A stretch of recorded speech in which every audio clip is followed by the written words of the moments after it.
Hey everybody, Dave Weiss here for the Glue Bomb Show. Well, today I thought I'd give you a little update on my under 1,000 group build entry. This was put on by the folks over at Time Machine Scale Models and the Model Speed Shop.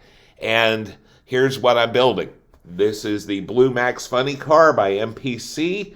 It's a long nose Mustang, and I got to tell you, I think it's pretty cool. So far, going together pretty well. Had a couple of issues that I'll share with you. But at this point, and I'm not finished, but I have the rolling chassis pretty much done. I have to do a little bit of touch-up painting here and there, and I also need to I need to put the steering linkage on it yet. I haven't gotten to that. But overall, and I'm trying to be a little gentle with it because I did just glue everything together. About the only thing that I ran into that was really kind of difficult was getting these back wheels on. Getting the back wheels on, I ended up breaking the front axle off trying to get the back axle in, one of those deals. And I didn't break it, but I did break one small part. There's a chrome piece on this side, right up there near the front axle. It's something to hold the front axle in place. And on this side, you can see it's no longer there.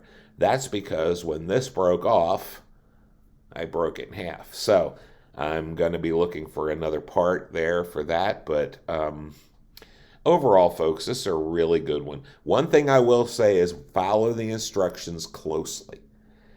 The transmission, for example. You put the bell housing on the back of the engine, but you start off by taking the transmission and putting it on the drive shaft and then matching the motor, the engine up to it, which is kind of different from the way it usually works. But I have to tell you, it was good that I did it that way because it was a pretty tight fit. But it's fitting in there pretty nicely. I don't think we're going to have any major fit issues. Other thing is when you build the driver, be a little careful with how you place his hands. My steering wheel is not quite going in the way I had hoped it would. It still looks all right, but it's not quite where I'd like it to be. So that's what I have for you for today. This is a lot of fun. Again, I want to thank the folks at Model Speed Shop and Time Machine Scale Models for putting this together. I have to say I'm not at 1,000 subscribers yet, but I am up close to 300.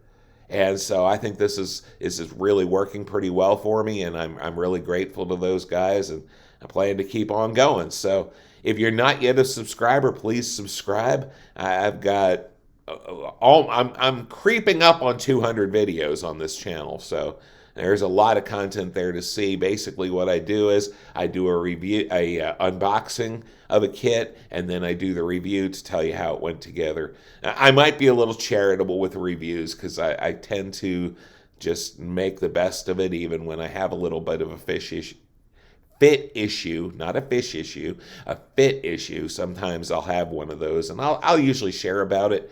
But I usually, guys, I got to say, I've liked this car since I was a 7th grade kid, looking at these in Hot Rod Magazine and thinking, boy, I'd really love to build that. I never got my hands on one of these until here I am, 59 years old now, and I got my hands on one, and I'm building it. I'm having a great time. So I can be a little charitable with reviews. I'm going to tell you that in advance because I just love to build models, and I rarely have a bad one that I can't make work. So some of my podcast guys call that basic modeling skills. I'm not sure what I'm calling it except this. I'm having fun, and that's good because model building's supposed to be fun. So take care, guys. Have a great day, and thanks for subscribing. And if you haven't yet, please do. All right.